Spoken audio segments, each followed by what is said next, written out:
꼭 알아야 할 어제의 뉴스. 4월 임시국회가 열렸지만 여야는 대치 중입니다. 개헌안에 대한 입장차에서 시작된 갈등은 방송법 개정 등으로 번져 이미 한 차례 본회의가 무산됐습니다.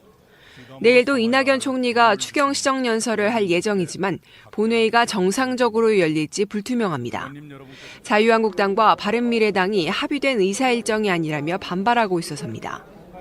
여야 사이의 골이 이처럼 깊어만 가자 청와대는 오늘 입장차가 가장 큰 권력구조 개편을 뺀 개헌을 먼저 한 뒤 이 문제는 나중에 따로 손을 보는 단계적 개헌을 수용할 수 있다는 입장을 재확인했습니다. 일단 6월 지방선거, 개헌 동시투표 성사에 집중하자는 건데 청와대 관계자는 문재인 대통령도 여야가 다 합의를 못한다면 합의된 것만이라도 개헌을 하자고 했다고 강조했습니다. 민주당 우원식 원내대표도 이번에 개헌이 안 되면 개헌 동력이 물 건너간다며 6월 개헌 필요성을 강조했습니다. 하지만 자유한국당 김성태 원내대표는 단계적 개헌론에 대해 국가체제를 바꾸려는 개헌 문제를 두고도 그런 얘기를 할 수 있다는 자체가 참 불행하다며 즉시 반대 입장을 밝혔습니다. 일요일 오후 긴급 소집된 금융당국의 비상회의. 금융위원회부터 금융감독원, 한국거래소, 한국예탁결제원까지 총 출동했습니다. 삼성증권 사태를 단순 실수로 치부될 문제가 아닌 증권거래 전반의 근본적인 문제로 본다는 뜻입니다. 정부는 근본 사건을 증권거래 전반에 대한 신뢰의 문제로 보고 관계기관 합동으로 재발 방지 방안을 마련하겠습니다. 핵심은 증권사가 보유하지도 않은 주식이 정식 발행된 주식처럼 개인 계좌로 입고되고 실제 거래까지 이뤄졌다는 점. 유령 주식이란 표현까지 나오는 이유입니다. 500만 주의 거래가 체결되고 현금화까지 됐다는 점에서 인터넷에선 삼성증권이 돈을 찍어내는 조폐공사냐는 비아냥까지 나옵니다.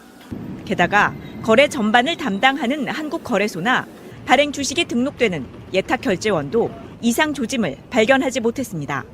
다른 증권사 등에서도 유사한 사고가 발생할 수 있는지 증권계좌 관리 실태 등을 점검하고 문제점이 발견된 경우 신속하게 보완해야 합니다. 금융당국은 내일부터 삼성증권에 대해 특별 점검을 실시하고 다른 증권사들의 계좌 관리 시스템도 일제히 점검하기로 했습니다.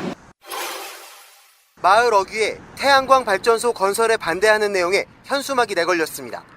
풍력이나 태양광 등 친환경 발전소를 짓는 곳마다 이런 갈등이 생겨나곤 합니다. 강원도 철원에도 17만 4천여 제곱미터의 15메가와트급 태양광 발전소가 오는 11월 들어설 예정입니다. 이곳 주민들도 처음엔 대부분 반대였습니다. 건설 과정에서 환경이 파괴되고 주변 토지 이용이 제한될까 우려했기 때문입니다. 시행사 측은 주민 참여 방안을 해결책으로 제시했습니다. 주민 한 명당 최고 500만 원까지 지분을 살 수 있도록 허용하는 방안입니다. 발전소 운영 수익을 배분하고 정부 보조금까지 더해 최고 15만 원 정도를 20년간 연금처럼 받을 수 있다는 겁니다. 수익금만큼이나 그동안 사업자가 독점하던 개발 이익을 마을에 돌려준다는 제안이 주민들 마음을 끌었습니다. 결국 64가구 155명 전원이 찬성했습니다. 주민과 같이 20년을 같이 갈 수 있는 그런 계획을 가지고 추진하고 있습니다. 신재생에너지 발전소를 늘려가는 과정에서 생기는 고통과 이익을 사업자와 주민이 나누는 새 모델이 주목받고 있습니다. 방송 중간에 좋아요를 눌러주시면 새날팀들에게 큰 힘이 됩니다. 미리 감사합니다. 트위터가 진짜 언론입니다. 이명박 씨는 지금 기소 예정일이 4월 9일쯤이래요. 4월 9일이면은 그러니까 월요일 날 정도 되겠죠.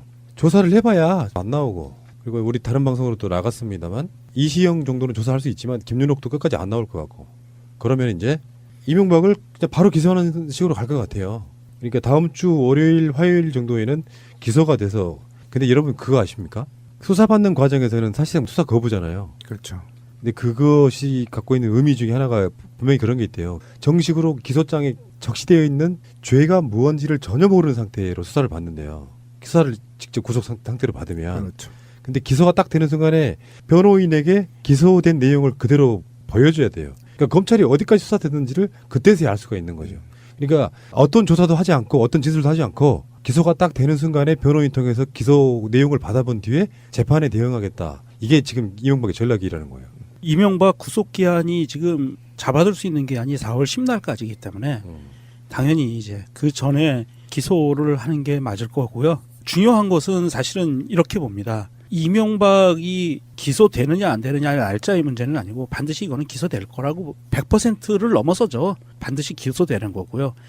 이명박에 따라서 과연 그 가족들 어디까지가 불법 행위에 가담한 사람들이 같이 기소될 수 있을 것인가 추후에라도 이런 부분하고 가장 중요한 것은 이명박이 일단 기소가 된 후에 추가 여죄를 얼마만큼 많이 밝혀낼 수 있느냐의 의지 문제라고 보거든요. 이명박이 그동안 해왔던 무수히 많은 의혹들, 범죄 의혹들에 대한 검찰이 얼마만큼 밝혀낼 수 있을 것이냐. 과연 100%까지는 못하더라도 80% 이상까지 밝혀낼 수 있을 것이냐 하는 걱정도 사실은 있어요. 기대치도 있고. 그러니까 대통령으로서 품위가 있었을 텐데 주진우 기자 말에 의하면 제가 볼 때는 어떠한 경우에도 끝까지 대부분까지 시인은 안 할 거라고 봅니다. 왜 그러냐면 워낙 재질이 무겁고요. 아까 누가 그런 말씀 하시죠. 박근혜는 이명박에 비하면 뭐 조족 지혈이다 이렇게 얘기를 했던 것 같은데 워낙 지저분한 범죄들이 우리가 지금 모르고 있지만 굉장히 지저분하다는 방식이 지저분하다는 거고 굉장히 옹졸하고요. 치졸하다는 거잖아요. 그래서 결과적으로는 본인의 시인을 받아내기 굉장히 저는 어렵다고 봅니다. 왜 그러냐면 끝까지 난 모른다 할 거고 검찰의 증거와 대질과 이걸로 재판부가 판단할 수밖에 없는 상황이 갈 거다. 왜냐하면 지금 기소된 것만 14건이거든요. 추가 기소될 거 하면 22개 정도 된다고 합니다. 그러니까 이 정도의 엄청난 범죄는 인류사에 한 사람이 이렇게 많은 범죄를 저질러 본 적이 없거든요. 그것도 현직 대통령이. 그렇다고 한다면 이걸 다 시인할 경우에는 사실상 멘붕 상태에 빠지는 거 아닙니까? 모두 다. 그러니까 어느 정도 긴장감을 유지하기 위해서 본인은 계속 모른다고 할 거고 이것을 검찰의 철저한 준비와 재판부의 판단에 따를 수밖에 없다. 저는 이렇게 봅니다. 어떻게 이런 범죄를 시인하겠어요? 내가 했다 이렇게. 못한다고 저는 봅니다. 답이 없어. 답이 없는 거예요 지금. 답이 없어요. 그러니까 범죄를 저지르면 이렇게 크게 저질러 버려야 돼. 크게. 그리고 재판 안 받아도 돼. 네. 귀찮아. 알아서 해. 해. 지네들은. 검찰 수사도 받기 싫고 재판도 받기 싫고 박근혜처럼 앉아가지고 TV나 보면서 띵가띵가하고 그러다가 몇 년 좀 썩어 있으면은 사면해주겠지. 요거 전략이고. 제도로서의 민주주의가 흔들리고 구타는 일은 이제 없습니다. 민주주의가 밥이고 밥이 민주주의가 되어야 합니다. 진짜 중요한 건 재산 추징이에요. 그렇죠. 이게 핵심이죠. 최소한 뇌물 받은 부분에 대해서는 그만큼 추징하는 게 법의 원리잖아요. 근데 다 자기 게 아니라 그랬고 지금 이명박은 변호사비가 없다고 이야기할 정도로 자기 실명으로 되어 있는 재산이 사실상 없는 상태에서 실명으로 보고 있는 다스라든지 이런 거에 어떤 재산 추징하기 전에 보존 절차를 어떻게 갈지도 정말 관심사 중에 하나입니다. 정말 골치 아프네요. 일단 기소와 함께 재산이라고 추정된 건 다 아마 압류가 될 가능성이 있죠. 그죠? 그렇게 되겠죠. 지금 자택도 그렇고 모든 부동산에 대해서 압류가 들어가겠죠. 검찰 기소와 동시에. 그런 상태에 있기 때문에. 근데 사실은 지금 이명박은 굉장히 저는 아직도 특혜를 받고 있다고 주장하고 싶어요. 왜냐하면 그의 가족들은 가장이 구속됐다는 이유만으로 선처를 받고 있다라는 느낌을 지울 수가 없거든요. 그러니까 그렇죠. 그 가족 중에 있잖아요. 우리가 얘기했잖아요. 딸만 지금 거론이 안 됐거든요. 딸하고 그 개집만 개 멍멍이 개 집만 지금 압수수색을 안 했다는 거 아닙니까? 그러니까 그만큼 가족 전체가 패밀리 전체가 이 범죄에 노출되는 사례도 거의 드물거든요. 그러니까 이런 상태에서 저는 선처라기보다 또는 MB가 구속됐다는 이유만으로 김은옥 여사를 그냥 수사를 지지부진하거나 또는 좀 헐겁게 하는 거에 대해서 굉장히 국민적 분노가 좀 있다고 저는 판단하거든요. 가차 없이 돼야 됩니다. 자유한국당은 경찰 경호도 못하게 전직 대통령에 그러네. 그렇게 매도하잖아요. 근데 우리는 왜 이들을 이렇게 선처하고 배려를 해야 되는 건지 전 이유를 모르겠습니다. 왜냐하면 같은 대통령이라도 범죄를 저지르지 않는 대통령이거든요. 근데 그런 대통령한테 최소한의 예우를 바라지 않는 자유한국당이 있는데 우리는 왜 그들한테 이렇게 관대해야 되는 건지 좀 소외감을 느껴요. 아주 훌륭한 시각이십니다. 이효와 김윤옥. 야, 진짜 김윤옥 자체도 범죄자인 건데요. 드러난 그렇죠. 것만으로 예. 보면. 그 자체로 그냥 이명박하고 떠나서 범죄자거든요. 김윤옥 씨는 지금이라도 검찰에 나와가지고요. 그 돈을 내가 직접 받은 건지 이명박한테 다시 준 건지를 진술하면 됩니다. 그렇죠. 왜냐하면 검찰 쪽에서는 당신이 사실 받은 거 아니야. 이명박 씨 보고 준 거다. 그래서 받은 건 맞냐 정도만 확인해 주면 되거든요. 근데 지금 김윤옥 입장에서 나가고 싶어 죽겠는데 이명박이 나가면 죽인다고 하니 못 나가고 있는 그런 상황인 거죠.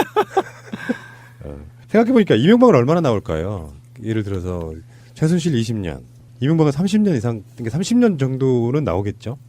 근데 우리는 형평성의 원리. 왜 30년만 40년은 없나요? 없습니다. 유기징역의 최고형이 30년이니까.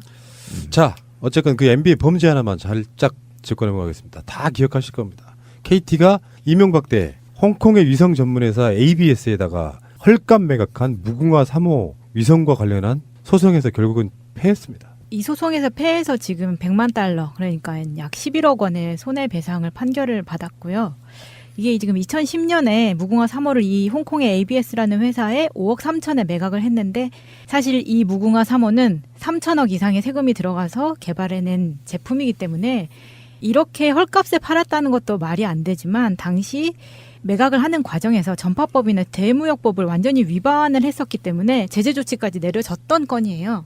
그래서 아예 판매한 것 자체가 되게 웃기는 상황인데, 그래서 이 홍콩 ABS라는 회사가 혹시 한국 사람이랑 연결된 게 아닐까? 왜냐면 2010년이면 이명박 때잖아요. 그래서 알아봤더니 역시나 등기이사 3명 중에 2명이 최 씨와 박 씨로 되어 있는 거예요. 최 토마스, 박 리차드. 근데 이 사람들이 정말 웃긴 게 2010년에 5억 3천에 이 무궁화 3호를 사서 바로 다음 해인 2011년부터 매출을 내는데 이게 150억, 다음 해에 바로. 그러니까 거의 한 30배를 걷어들이죠. 연 매출액이 연간 150억 꾸준하게. 그래서 현재까지 누계로 1,050억 원을 벌었어요, 이미. 이 무궁화 3호로. 무궁화 3호를 인수하고요. 그 ABS 홀딩스라는 회사의 기업 가치가 급등해서 그 기업을 바로 2,700억에 팔았어요. 거기에 관여된 사람은요, 현재 이명박과 굉장히 밀접한 관계가 있죠.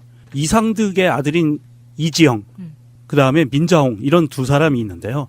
이 두 사람이 골드만삭스 한국 지사장을 연차를 두고 사장을 했었던 사람들이에요. 뭔가 그림이 그려지죠. 그래서 역시. ABS 홀딩스 그 당시 계약을 맺을 때 당시에 대표가 민자홍이었고요. 그리고 2,700억에 매각을 하고 미국의 베버리 힐스에 어마어마한 돈을 현찰로 삽니다. 250억 주고 현찰로 질러가지고 집을 살 정도였어요. 했는데 문제는 이제 이게 뭐 얼마에 팔고 얼마에 못 팔고 이게 문제가 아니에요. 누가 얼만큼 벌었고 나쁜 짓을 했다는 그 문제보다 더 심각한 문제가 있습니다. 이게 지금 소유권 환원 소송에서 진 거거든요. 이 내용을 보면 국제중재법원이 파셜 어워드라고 해가지고 무궁화 3호 위성의 소유권은 KT가 아닌 ABS 홀딩스에 있다라고 최종적으로 판정을 한 거고요. 손해배상 등에 대해서도 추후 판정을 내리겠다라고 했는데 뭐냐면 이거 기한을 주겠다는 거예요.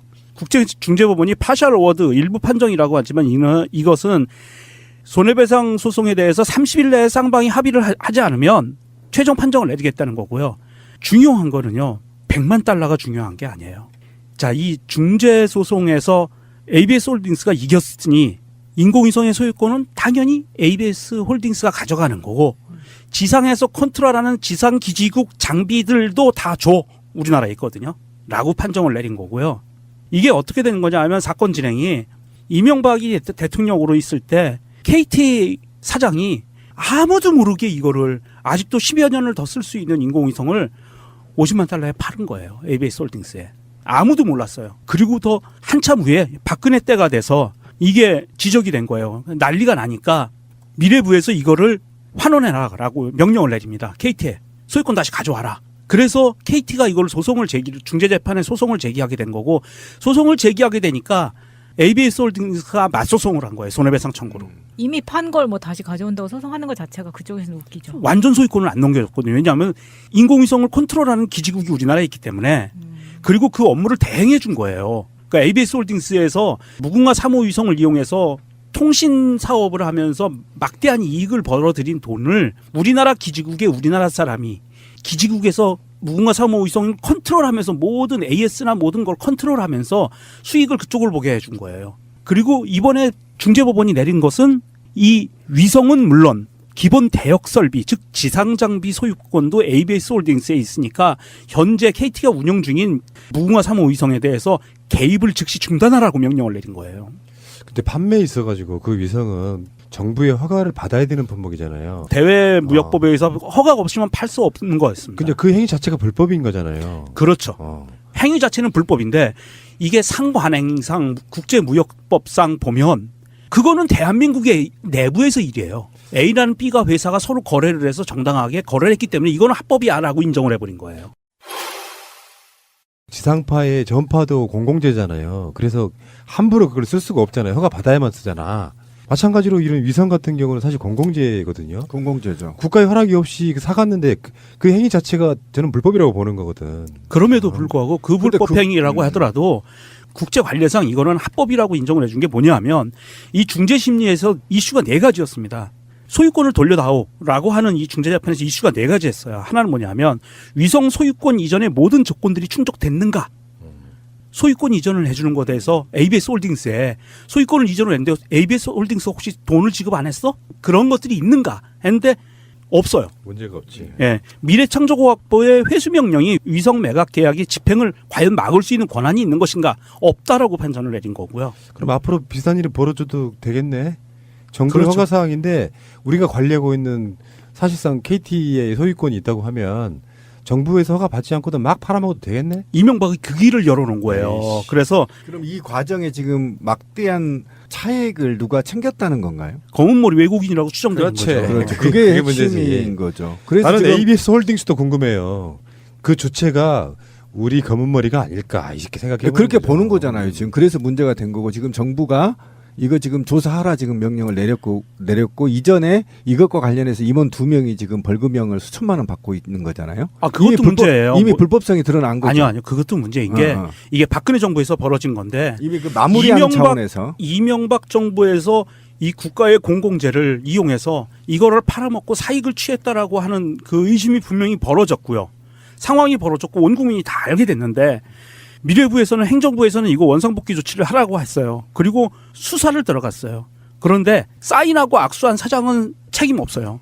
참, 아직도 처벌 안 받았어? 그 사람 무죄 판결 났어요. KT 그 지배 구조 자체가 그렇게 돼 있어요. 그리고 실무 담당한 2명만 실형도 아니고 벌금형 받은 거예요. 박근혜 정부에서 꼬리 자르게 해준 겁니다. 그렇죠. 마무리 차원에서 최신형 벤츠를요 약 100만 원에 사가지고 한 번 태워주는데 500만 원씩 받는 차 렌트 사업을 한 거예요, 개새끼들이. 그러니까 이명박 조카 비유 좋은데 이지영이가 민지용과 손을 잡고 KT를 움직여서 그렇게 한 거예요. 그런데 이 2명이 무슨 힘이 있을까요? 아, 그러니까 되게 간단해. KT라고 하는 회사가 무궁화 위성을 싼 가격에 팔 이유가 없어요. KT는 남는 게 없다고. 그러니까 사간 놈, 실질적으로 엄청난 이득을 번 놈 자체가 이쪽 계열의 사람이라는 거죠. 그 얘기죠. 한국 사람 맞아요. 그리고 이명박 대통령 일가와 관련이 돼 있다. 이렇게 되는 거죠. 네, 지금 뭐 분위기가. 어차피 그 당시에 KT 사장도 이석채였고, 그 이석채였고. 네, 친이. 그래서 어쨌든 포스코와 KT는 반드시 지배구조 바꿔야 되고요. 다시 국가로 환원해야 됩니다. 이게 자금 세탁의 통로로 활용하고 있습니다. 엄정하게 얘기하면 이 계약은 이명박 정부 때 체결됐고요. 이명박 정부 때 위성도 넘겨줬고요. 이를 뒤늦게 박근혜 정부에서 꼬리 자르기를 성공한 케이스입니다.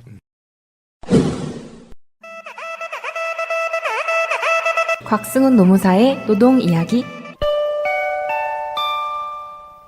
곽승훈의 노동 이야기. 노무사님 안녕하세요. 네, 안녕하십니까. 참 요즘처럼 또 험한 세상. 또 살아가기 위해서는 마음이 약해질 때마다 누군가 기대고 싶은 사람이 생기잖아요. 그게 사람이죠. 예. 그렇죠. 그럴 때 이제 기댈 수 있는 한 가지가 이제 종교에 정말 무한한 힘을 가진 누군가에게 기대는 건데요. 그래서 많은 분들 종교 가지고 계시는데 노무사님은 갖고 있으신가요? 뭐 현재로서는 저는 무교입니다. 네. 나를 믿는 게 종교다. 그러신 분들도 그런 계시죠? 셈이죠? 네. 그런데 이렇게 마음이 약한 사람들이 이제 종교를 찾는데 그 종교의 권위를 빌어서 오히려 갑질을 하는 그런 경우가 있다고 얘기를 해요. 사실은 사람들이 종교하면은 일반인보다 훨씬 더 높은 도덕적 잣대를 기대하게 마련인데 오히려 일반인만큼도 못하는 경우가 가끔씩 뉴스에 보입니다. 네, 그렇죠. 우리가 그 종교, 특히 이제 종교 얘기 나오면은 이제 빠지지 않고 나오는 것이 이제 그 개신교. 흔히들 뭐 이제 기독교 중에서 이제 개신교를 이제 많이들 이야기들 하시는데요. 그 개신교에 보면 이제 찬송가인지 복음성가인지 보면은 예수 이름으로라는 그 노래가 있어요. 네. 네, 뭐 예수 이름으로. 네, 들어봤어요. 들어봤죠, 다들. 근데 이 예수 이름으로 승리를 얻는 것이 아니라 예수 이름으로 갑질을 하는 예, 그런 사례들이 종종 나오고 있어요. 근데 엊그제 그 4월 3일 그 신문 보도에서도 언론 보도에서도 나왔죠. 그 교회 나오라고 했는데 안 나왔다고 그 어린이집에서 잘리는 그런 사태가 좀 또 일어나서 이게 또 이제 해고 부분이니까 노동법적 관점에서 한번 좀 들여다볼 필요가 있겠다 싶어서 오늘 그 이야기를 좀 하고자 합니다. 네, 노무사님과 함께 오늘은 예수 이름으로 갑질을 하는 그런 이야기 나눠보도록 하겠습니다. 예, 어떻게 된 일이죠? 예, 일단 언론 보도에 따르면요.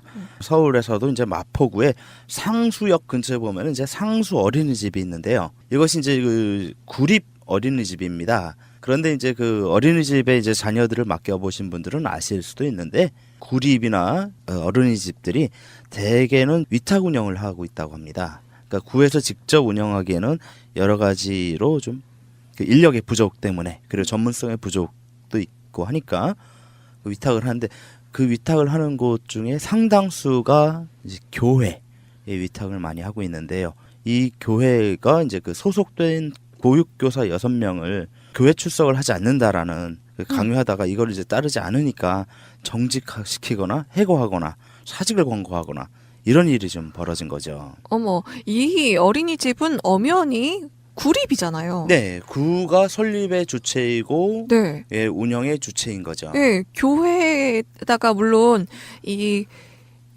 뭐 위탁 운영을 맡겼다고는 하지만 그것이 그 교회 것이다? 라는 것이 아니잖아요. 그 절대 아니죠. 교회법을 따라라 이게 아니잖아요. 절대 아니죠.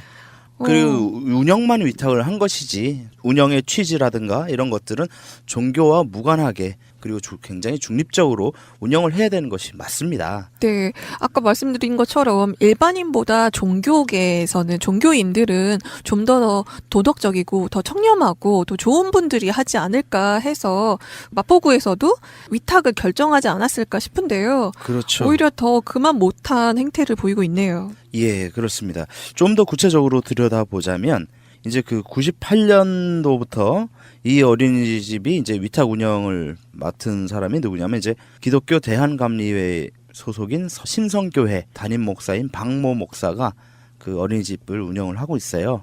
그런데 이제 보통은 이제 교회에서 운영을 하다 보면 목사가 자기도 바쁘다 보니까 자기의 부인을 통해서 또한 그 실무를 관장하게 하는 경우들이 많습니다. 박 목사의 부인인 이제 최아무개 씨도 수시로 교사들에게 자기네 교회 예배를 참석하라고 이 권유 문자 메시지를 계속 보내왔습니다.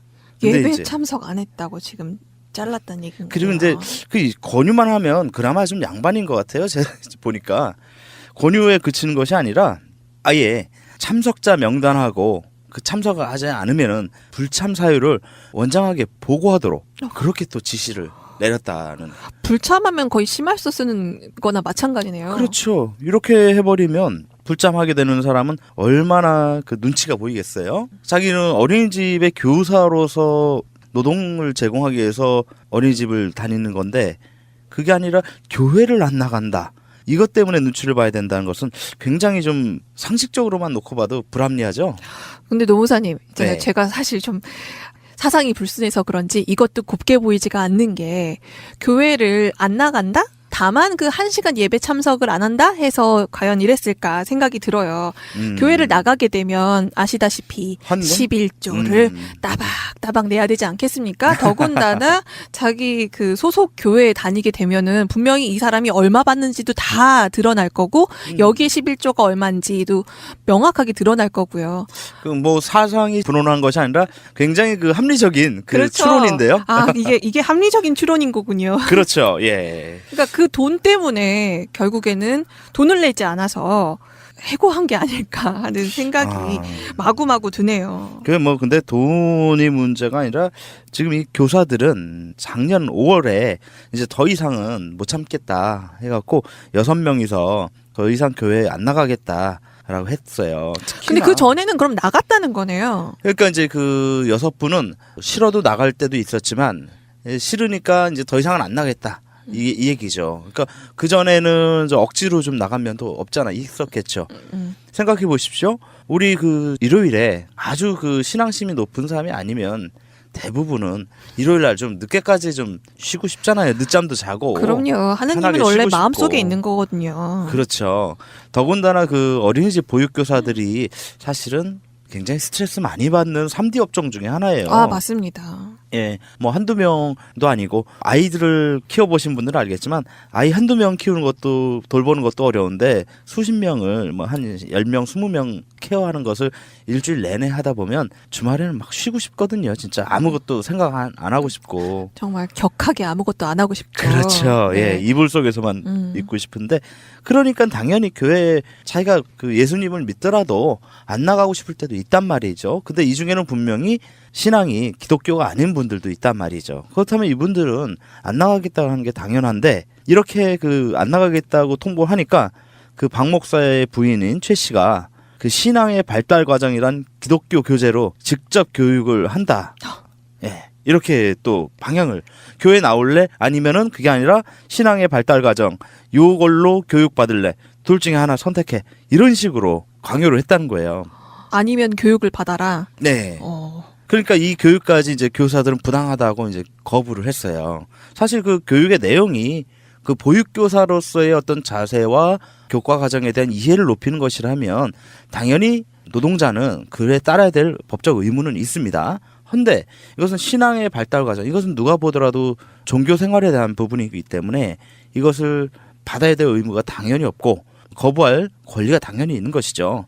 그랬더니 이걸 거부하니까 이 어린이집이 작년 12월 11일과 그리고 올해 2월 5일 두 차례에 걸쳐서 교사들을 해고하고 정직 처분하고 또 사직을 권고하고 이렇게 한 거예요. 이게 참 오랜 시간 98년부터 지금까지 계속 박 목사가 위탁 운영 중인데요.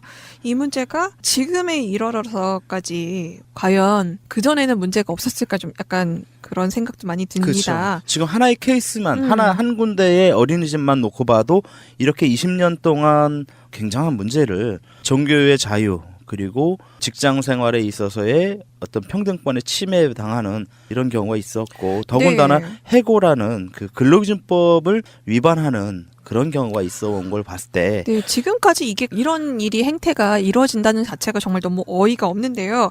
이것이 법적으로 분명히 잘못됐다라는 게 드러나잖아요. 그렇죠.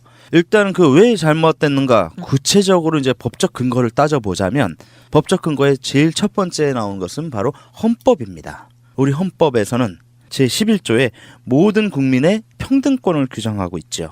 우리들 다들 들어보셨을 거예요.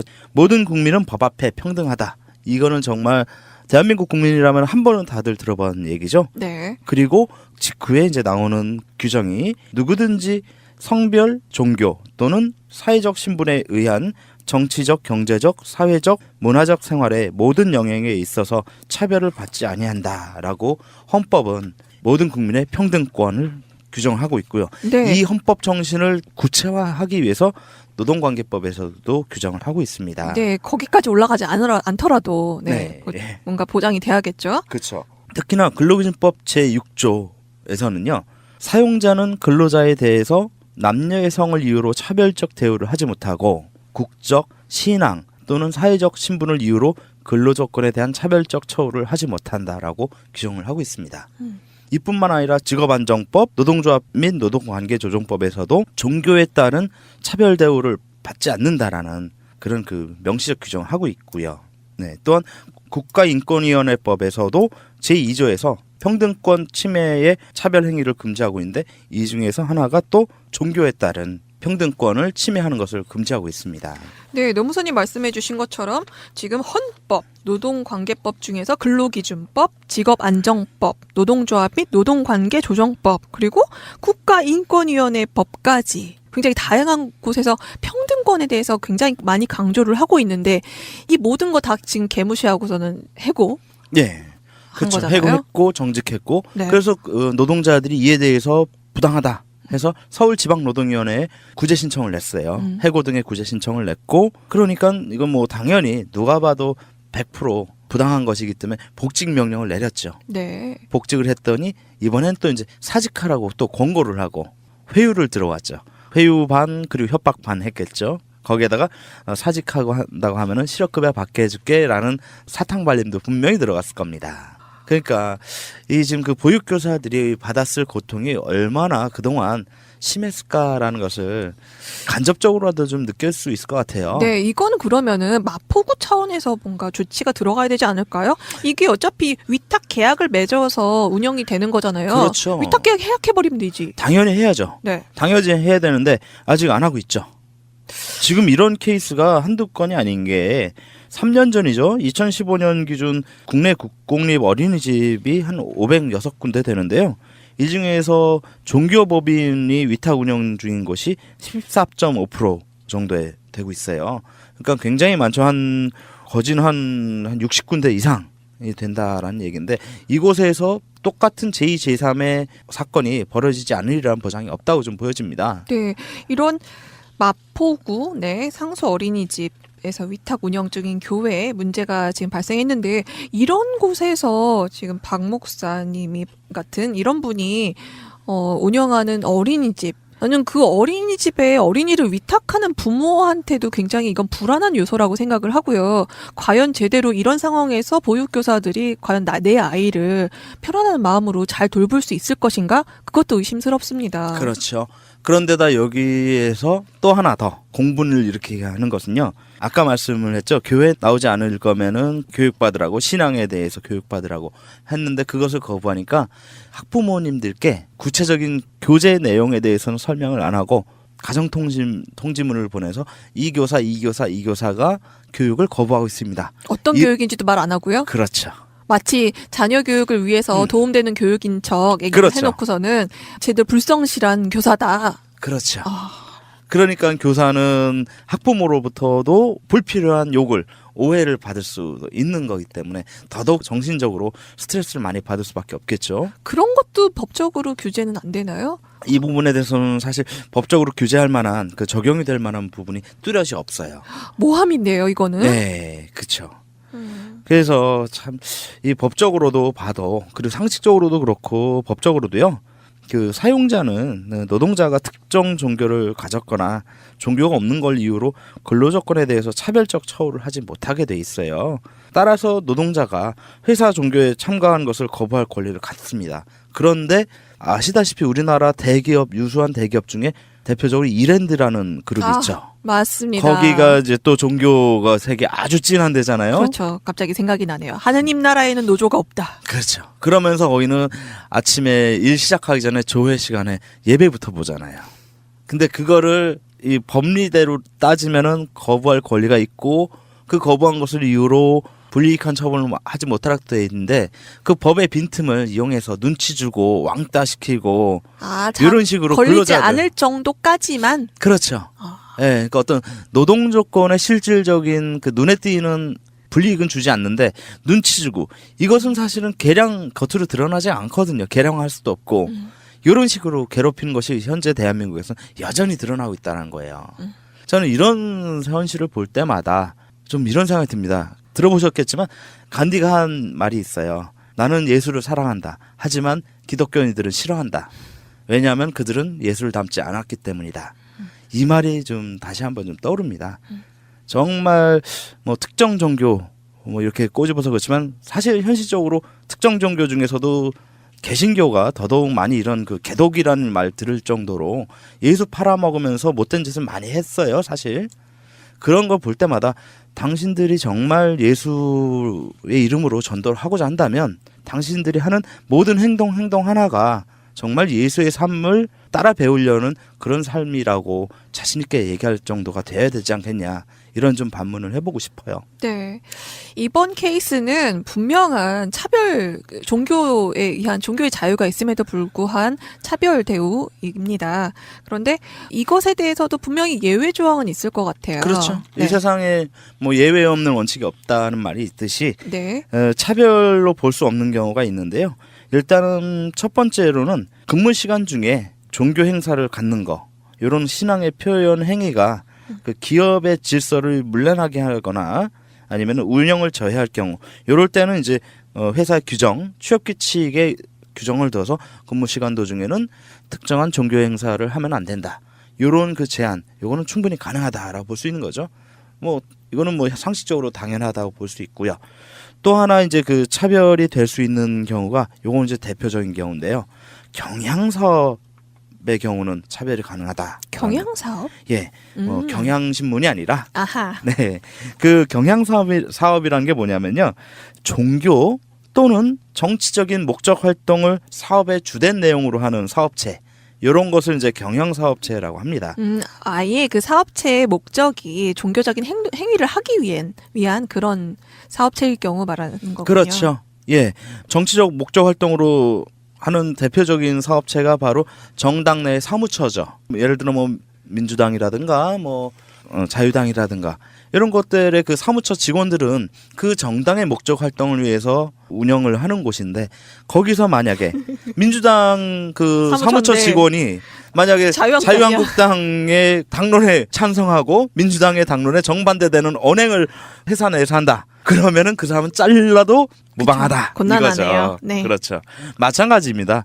예를 들어 절에 사무장으로 가 있는 사람이 거기서 예수 믿어라 하고 신도들에게 하고 다닌다 하면 그 사람 자를 수밖에 없는 거예요. 그러네요. 마찬가지로 네. 교회 다니는 사람이 나는 예수 안 믿어요 이러고 다닌다 하면 그 사람은 교회 사무처에서는 해고당해도 괜찮다. 이것이 이제 그 법리적인 것입니다. 네. 그런 부분은 물론 예외적으로 작용하겠지만 이제 오늘 같이 이야기 나눠본 사례에서는 너무나 명확하네요. 그렇죠. 차별 대우가. 네. 그렇죠. 그래서 이제 이것을 이제 좀 더 폭넓게 좀 생각을 해보자면요. 지금 그 종교단체,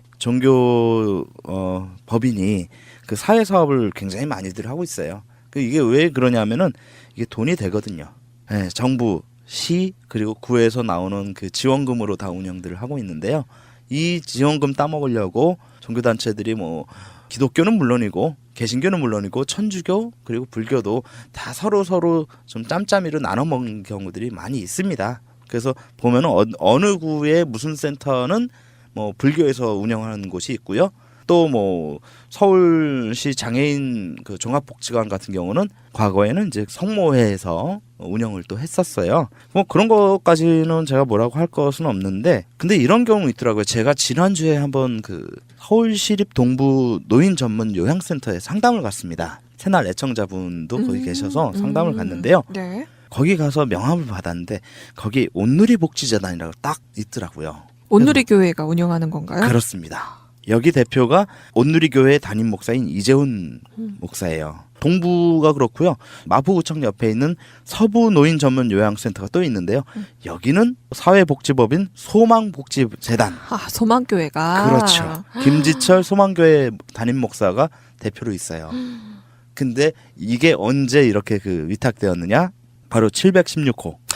MB라고 하죠. 사회명으로는 MB. 716호가 서울시장 재임시에 바로 이 위탁을 동부 서부를 이렇게 나눠준 거예요.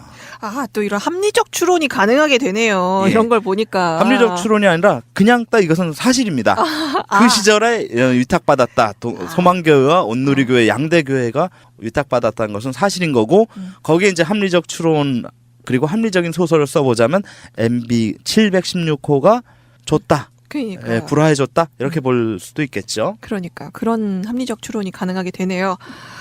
종교계에서 정말 더 높은 도덕적 관념으로 정말 더 소중하게 종교인의 그 희생 정신으로 이런 모든 것을 잘만 운영하고 있다면야 별 문제가 되지 않지 않을까도 생각을 해봅니다. 그런데 그렇지 않고 오히려 더 돈을 더 밝히고 예수님의 하느님의 이름으로 더 많은 착취가 진행이 되고 방만한 운영이 되고 있는 모습들이 족속 발견이 되는 게 문제라고 생각하고요.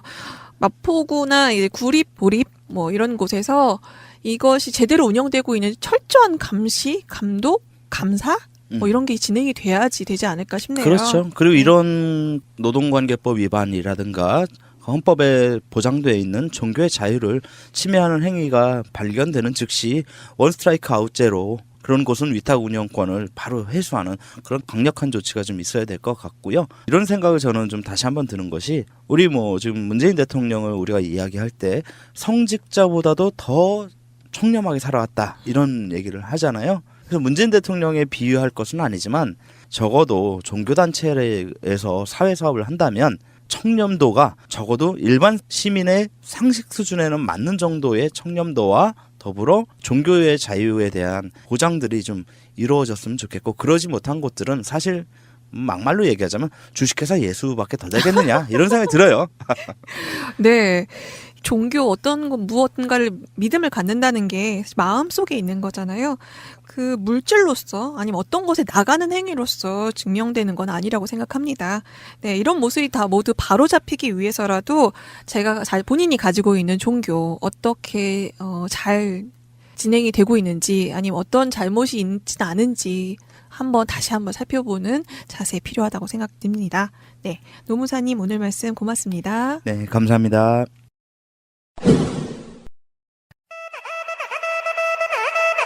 정치 이야기에는 수준이 없다. 삼촌, 정치가 뭐예요? 푸나삼촌 정치가 뭐예요? 보현님, 푸르나무님 안녕하세요. 안녕하세요. 안녕하십니까. 네, 4월 누구에게나 그렇지만 안산에 계신 보현님에겐 더 좀 슬프고 쓸쓸한 한 달이지 않을까 생각해봤습니다. 보현님 요즘 어떠세요? 행사 준비 같은 거 옆에서 지켜보면서 잘 지내고 있죠. 특히 벚꽃이 피면 이제 가족분들 더 힘들어 하신다고 들었는데 곳이 또 만개해가지고 그런 4월을 보내고 있어요. 네, 보현님께서 지난 청소년들이 함께 할 수 있는 합창단, 그리고 옛날에도 노란 버스 계획했던 기억이 납니다. 4월 안산에 계신 분들은 특히나 더 쓸쓸할 한 달, 많은 분들이 관심 많이 가져주시고 해서 조금 잠시나마 그래도 슬픔을 잊을 수 있는 그런 시간 많이 만들어주셨으면 좋겠어요. 네. 사실은 지난주 방송에서 그런 얘기를 했었는데 앞에 있는 내용이 통편집되다 보니까 뒤에서 그 이야기만 하고 나오는 게 좀 이상해가지고 그 이야기를 안 냈어요. 앞에 통편집이 왜 됐냐면, 그러니까 궁금하신 분들이 있어서 설명을 드리면 너무 이제 저랑 관련돼 있는 질문들이어가지고 듣는데 내용도 그렇고 일단 시기적으로도 뭔가 잘 안 맞고 그 방송이 내용이 내 진심인 건 맞지만 그런 걸 위주로 한 30분 방송한다는 게 굉장히 부담스럽더라고요. 그래서 언젠가 시간이 되면 다시 그거를 내는 지금은 아니었다. 그러니까 이 편집하다 보면요 가끔씩 방송으로는 이야기를 하는데 나중에 편집하려다 보니까 이거는 방송으로 내면 좀 그렇겠구나라고 느낄 때가 있어요. 좀 부끄러운 거죠. 네, 보현님 오늘 질문 부탁드립니다. 네, 오늘 첫 번째 질문은 안산에서 있는 일 중에 이제 생명안전공원이 있어요. 4.16 생명안전공원. 그 생명안전공원에 대한 이야기입니다. 지방선거를 지금 앞두고 있죠. 예비 후보 등록이 지금 되고 있고 아직도 그 상태에서 이제 자유한국당 분들도 안산에서 시의원으로 확정이 되고 있어요. 그래서 이제 건물 여기저기에 자유한국당 시의원들의 플래카드가 걸리고 있는데 거기에 대문짝만하게 이제 이렇게 써 있는 거예요. 화랑유원지 납골당 결사반대. 그게 한 후보만 그런 게 아니라 모든 후보, 자유한국당 시의원 후보들이 그것을 전면에 내걸고 지금 선거 활동을 시작하겠다는 포문을 연 거죠. 그거를 지켜보는 가족들이나 옆에 있는 우리들이나 얼마나 화가 나고 당황스럽고 놀라는지 몰라요. 근데 그게 끝이 아닌 거예요. 이제 트럭에다가 화랑유원지에 납골당이 들어온답니다. 여러분 반대해야 되지 않겠습니까? 이런 것들을 테이프로 계속 재생하면서 온 동네를 다 돌아다녀요. 그런 거를 보면서 사실 이걸 토대로 자유한국당에서 표를 결집하려고 하는 것 같은데 너무 놀라운 거죠. 사실 이 혐오를 부추기는 이 자유한국당의 시스템이 한두 번은 아니지만 또 이러고 있으니까 우리가 뭘 어떻게 해야 될지 좀 모르겠는 거예요. 이거를 뭔가 막을 수 있는 방법 같은 게 없을까.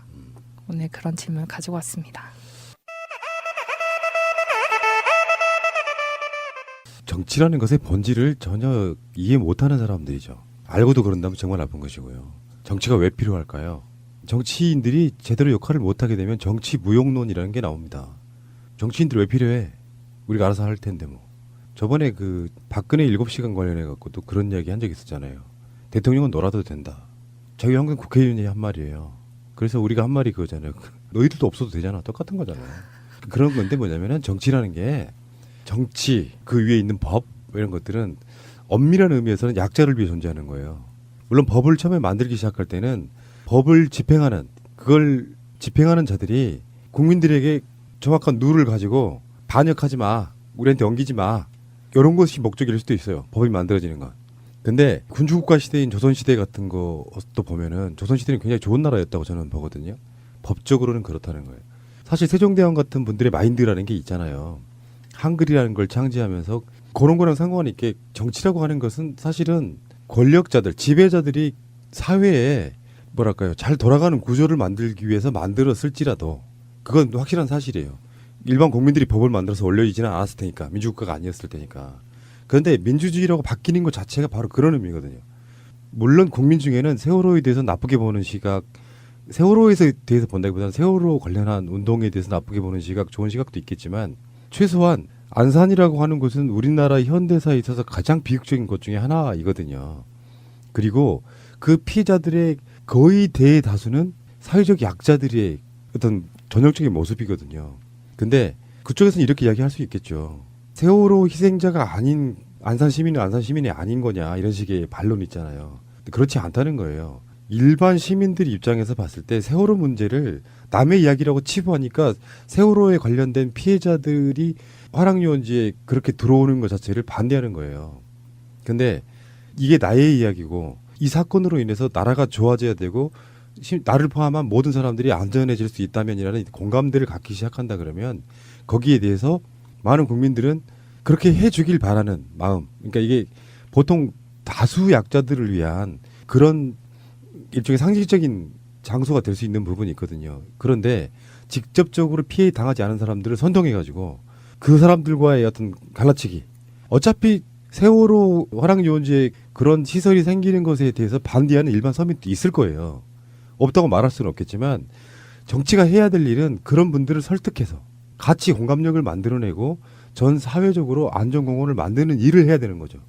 근데 똑같은 서민, 피해자가 있는 쪽과 없는 쪽을 갈라치기를 해가지고 이 사람들이 이렇게 들어오는 것 자체가 나쁘다. 당신들이 피해자, 관련 없는 세월호 피해자가 아닌 분들을 화랑유원지가 생기면 당신들이 피해자가 될 수 있어라고 갈라치기 하는 거거든요. 그러니까 가장 악의적이고 가장 나쁜 형태의 정치를 하고 있는 거예요. 정치가 해야 될 일은 이것을 심정적으로 반대하는 사람들을 설득해서 이게 다 같이 잘 사는 길입니다라고 설득해 주는 거죠. 정말 나쁜 새끼들이에요. 네, 이런 혐오 부추기는 그런 식으로 선거운동 한다는 것 자체가 좀 규제가 필요하지 않을까 싶어요. 얼마 전에 일베 폐쇄해달라는 국민청원이 20만 명을 넘어서 답변을 받았잖아요. 고려해 보겠다. 이런 것도 표현의 자유? 선거운동의 자유로 바라볼 것이 아니라 이건 사실 왜곡도 있고 혐오를 더 부추기는 나쁜 사회적인 작용을 하고 있는 거면 이거는 선거운동 자체를 규제하는 방법도 필요하지 않을까 싶네요. 맞아요. 사실을 왜곡했죠, 사실. 그것을 그렇게 당당하게 선거의 운동에서 딱 내걸 수 있는 그 당당함이 너무 황당무계한 거예요. 화랑유원지 면적의 0.5%에 들어갑니다. 안전공원이라는 것이 부지 사용이 1%가 안 된다고 들었어요. 면적으로만 보면. 엄청 작은 거죠, 사실. 굳이 진짜 가지 않으면 안 보여요. 그 화랑유원지의 4분의 1을 쓰는 것도 아니고 진짜 점 수준이거든요. 근데 그거를 화랑유원지에 납골당이 들어온다고 대문짝만하게.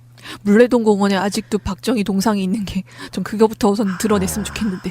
그러니까 그 사람들은 자기들이 확신범이건 아니건 간에 악마들이에요. 이 구조를 전혀 이해를 못해요. 세월호 사건으로 진심으로 내가 속해 있던 정당에 집권했던 바로 그 박근혜가 지금까지 밝혀지지 않은 것들을 떠나가지고 미안하다는 감정이 있으면 그렇게 하면 안 되는 거죠. 미안하다는 감정이 없기 때문에 일반 시민과 세월호 유가족들을 갈라치게 하는 방식으로 정치권에 있어서 표를 얻기 위한 수단으로 악마들이죠. 죽음을 갖고도 장난치고 있는 거예요. 정말 네. 할 말이 없죠.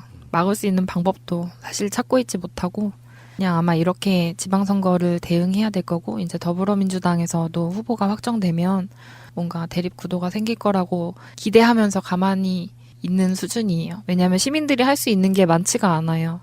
제가 바라는 거는 많은 언론에서 납골당이 아니라는 사실을 많이 알려줬으면 좋겠다. 막 제 개인적인 소망으로는 JTBC 팩트체크에서 납골당이란 말을 쓰면 안 될 것 같아요. 네, 전혀 안 되거든요. 생명안전공원이 어떻게 생기는지에 대해서 사실적으로 많은 언론에서, 중앙 언론에서 다뤄주면 안산 시민들도 조금 그런 자한당의 혐오 부추김에 넘어가지 않을 수 있지 않을까 그런 생각은 해봤어요.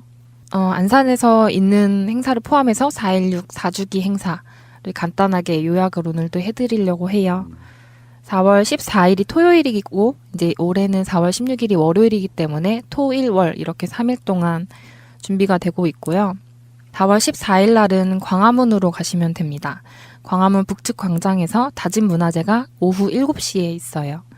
그리고 그 다음 날 일요일에는 목포신앙을 가실 수 있습니다. 오후 4시에 이제 세월호 참사 4년 기억을 하고 다짐하는 대회가 있고요. 목포신앙에 가신 분들은 세월호를 참관하실 수 있습니다. 그리고 4월 16일 4주기 날인 월요일에는 안산으로 오시면 돼요. 오후 1시부터 고잔역에서 시작하는 행진이 있고요. 그렇게 행진대열 타고서 3시부터는 합동분향소에서 연결식이 있습니다. 그리고 안산에 오시는 분들은 4월 14일 토요일부터 월요일까지 이제 전시관을 보실 수가 있는데 하나는 세월호 곁에 선 사람들이라고 해서 지금까지 같이 활동해 오신 분들에 대한 전시, 그리고 하나는 세월호 아이들의 꿈이라는 이름으로 아이들의 꿈에 대한 전시가 있습니다. 모두 둘 다 안산에서 14일부터 16일까지 오전 10시부터 오후 10시까지 이런 행사들이 있고, 그리고 각 지역에서 촛불이랑 문화제가 준비되고 있다고 들었어요. 그래서 이렇게 멀리까지 못 가시는 분들은 지역에서도 아마 하실 수 있는 것들이 있을 겁니다. 네, 지금 MBC PD수첩 PD셨던 분이 4.16 관련해서 다큐멘터리를 찍고 계세요. 그래서 4월 16일 날 MBC 스페셜에서 방영이 되는데요. 저희 KTX 해고 승무원 문제를 찍어주셨던 분이 또 이것을 만들어주고 계십니다. 그래서 4번째 봄 관련해서 세월호 언제나 기억할게요. 그 잊을 수 없는 약속이라는 주제로 MBC 스페셜 다큐멘터리가 방영될 예정입니다. 이것 많은 시청 부탁드립니다. 그럼 두 번째 질문으로 넘어가겠습니다. 아까 푸나삼촌이 내일과 남일에서 공감대를 형성하는 작업이 중요하다고 하셨었는데요. 그거에 관련된 얘기인 것 같아요. 이마트 노동자분들이 지금 사망하는 사고가 2건이 연달아서 있었어요. 한 건은 에스컬레이터를 수리하던 21살 청년이었고요. 한 분은 계산대에서 계산을 하시던 어머니셨잖아요.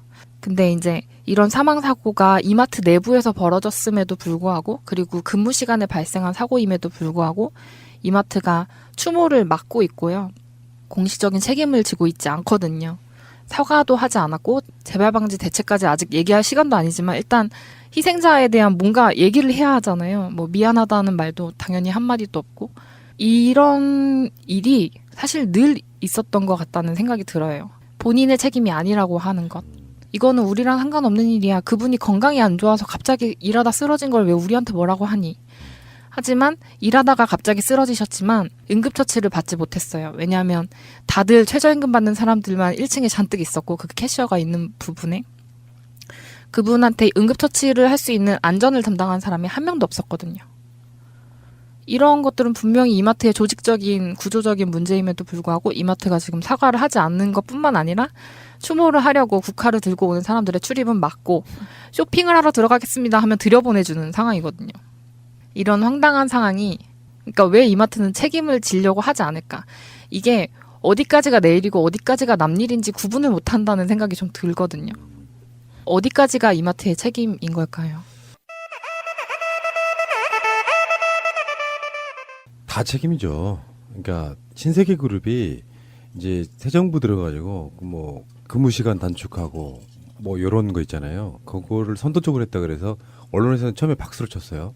나중에 알고 봤더니 꼼수야. 줄이나 마나한 짓거리를 한 거예요. 간단히 말하면 보통 이제 추가 수당 등을 통해 가지고 일반 노동자분들이 이런 거 있잖아요. 정규직은 근무 외 시간에 근무를 하게 되면 추가 수당을 받는 형태. 그렇지 않아도 월급이 줄어들지는 않습니다. 근무 시간이 줄어들면. 근데 비정규직들은 그런 게 아니에요. 시간당으로 주는 월급이 있기 때문에 연장 근무를 하게 되면 다른 사람을 쓰면 돼요. 그 사람은 돈 안 주고 뭐 여러 가지 이런 부분. 그러니까 근로 시간을 단축하는 건 사실상 월급이 거의 안 줄어드는 상태에서 보통 직장에 다니는 분들한테 여가를 주자 이런 거거든요.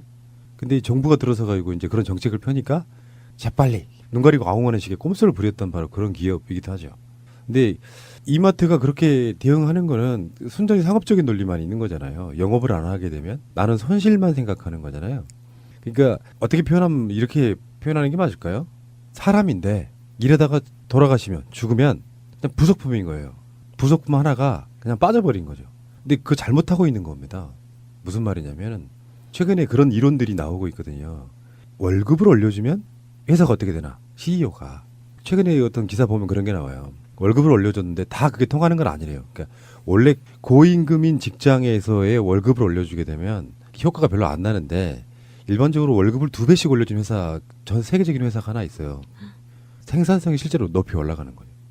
그게 무슨 말이냐면 내가 이 회사를 다니게 되는 자부심, 이렇게 좋은 회사는 망하지 않아야 돼라고 하는 생각이 이 사람들 일이 열심히 하게 만드는 거죠.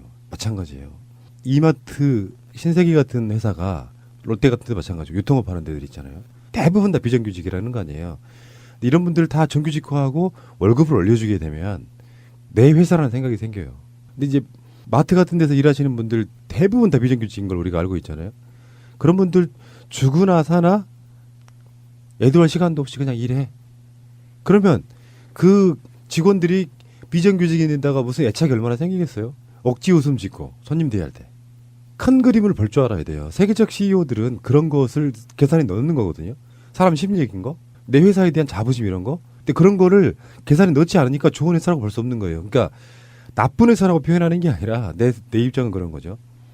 그런 마인드가 없는 회사가 좋은 회사일 수 있겠냐는 거예요. 사실 회사는요.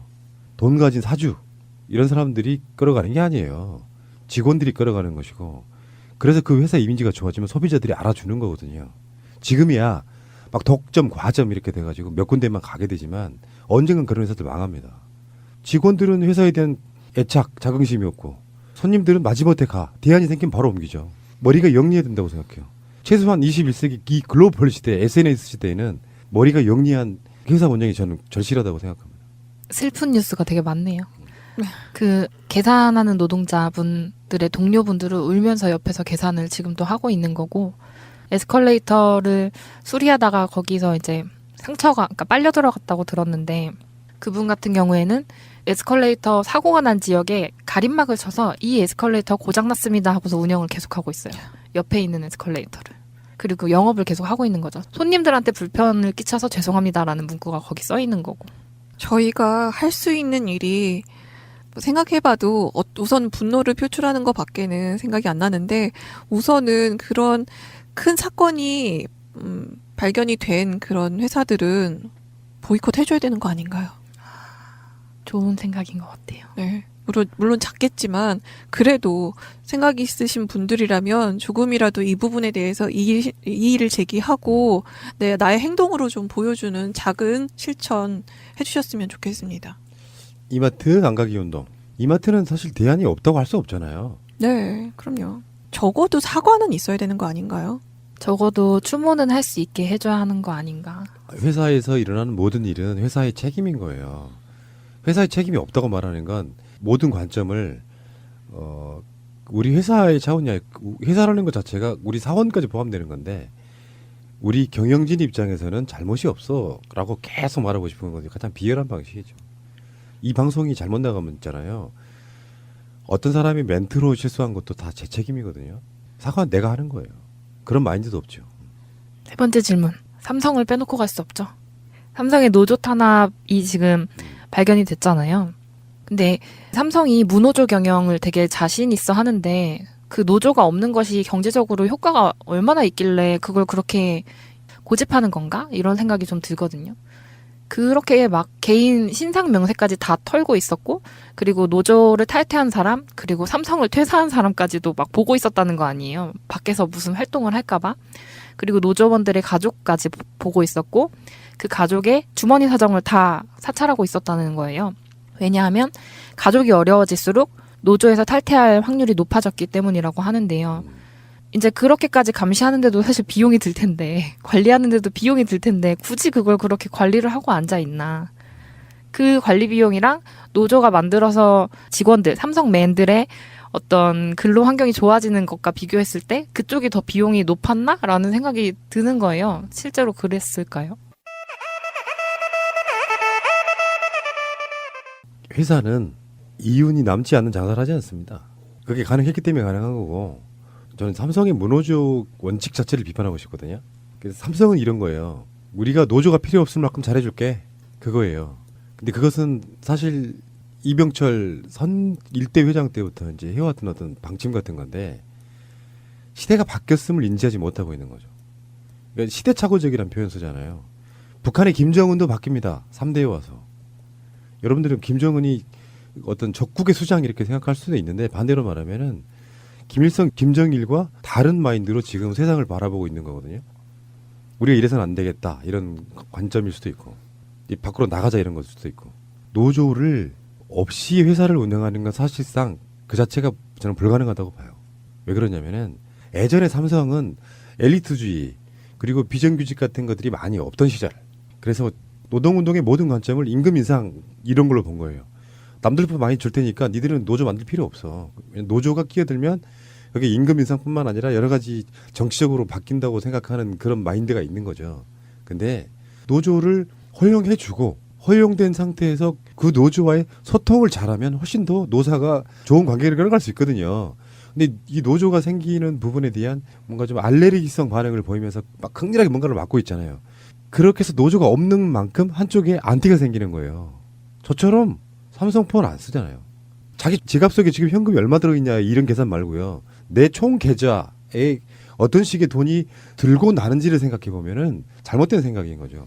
노조가 필요 없을 만큼 노동자들, 사원들한테 잘해주면 되는 건데, 그렇다고 해서 노조를 없애는 것 자체는 그 진정성, 정말로 노조가 필요 없을 만큼 잘해줄게 하는 그 진정성을 다 가려버린다는 거예요. 그러니까 사회적 태도가 정말 잘못된 거죠. 네. 삼성이 돈으로 사람을 다루는 능력이 굉장히 능수능란하다는 것이 그 주진우 기자 스트레이트 그 보도를 통해서 그 전에 뭐 언론사 간부들을 계속 관리해 왔다 이런 게 드러났잖아요. 그런 것도 여기서 보이는 것 같아요. 그래서 삼성은 뭔가 기업이다기보다는 삼성 일가를 위한 왕국을 만들지 않았나. 삼성이 보이는 행보 자체도 삼성 기업 자체 이익이라기보다는 그 이재용, 삼성 일가의 이익을 위해서 회사는 손해를 보더라도 이재용 일가에게 이익이 된다면 하게 되는 그런 모습을 보이잖아요. 그런 것과 일맥상통하는 게 아닌가 싶네요. 우리나라 거의 대다수 재벌들이 그런 형태죠. 사실 알고 보면. 삼성은 좀 그런 면에서는 부도덕적인 거예요. 아까 신세계 이야기도 했지만 회사의 주인은 사주 일가가 아니에요. 직원들과 같이 가는 것이고요. 고객들이 그 회사를 먹여 살려주는 거예요. 근데 그 고객의 다수는 노조의 입장일 수밖에 없는 국민들인 거거든요.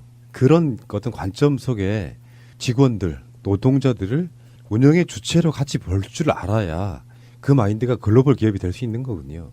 대다수 외국의 사람들이 그런 이야기 하잖아요. 노조가 없는 게 놀랍다. 노조가 뭐 하는 게 놀라운 게 아니고 노조가 없는 게 놀랍다. 그게 비아냥거리는 말이잖아요. 굉장히 독재적인 것이고요. 노조가 필요 없을 만큼 잘해주겠다라는 초기 회장님의 진정성이 있었고, 그 진정성을 지금은 이리저리 많이 헤집어 놓은 상태에서는 불가능할 것 같아요. 더 이상 유지하는 게. 이제 이 체제가 무너지는 계기가 됐으면 좋겠어요. 그러니까 그게 이병철이나 이런 분들 시대에는 냉전 시대잖아요. 그러니까 노조 자체를 대부분 사회주의적 빨갱이로 보고 거기에서 그런 요소들이 들어오면 자본주의적 입장에서는 곤란해진다는 그런 냉전 시대의 산물이 있었던 거고요. 지금은 생각이 다 바뀌어야 되죠. 직원들, 노동자들은 회사의 운영 같은 주체다. 이 사람들을 신나게 만들어주자 이런 거고요. 저도 뭐 회사 경영이 어려울 정도의 노조 활동을 찬성하지는 않습니다만 그건 일부의 이야기일 뿐이에요. 노조가 갖는 긍정적인 측면 정말로 맞습니다. 노사 관계가 좋잖아요. 그러면 노조가 운영진들의 외부로부터 외풍을 막아주기도 해요. 내 회사라는 생각이 들면. 네. 오늘 보현님께서 가지고 오신 고민 이야기를 통해서 조금 더 깨어가고 더 성장하는 그런 기회가 된 것 같습니다. 그리고 각자 또 행동하는 방법은 또 집에 가서 각자 고민을 해주시기 부탁드립니다. 네. 부라님, 보현님 오늘 고맙습니다. 감사합니다. 고맙습니다.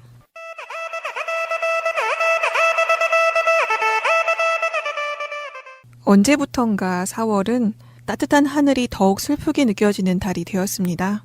어느새 흐르는 눈물은 한 자락 햇살의 위로를 받으면서 떠듬떠듬 흘려보내고 있는 우리.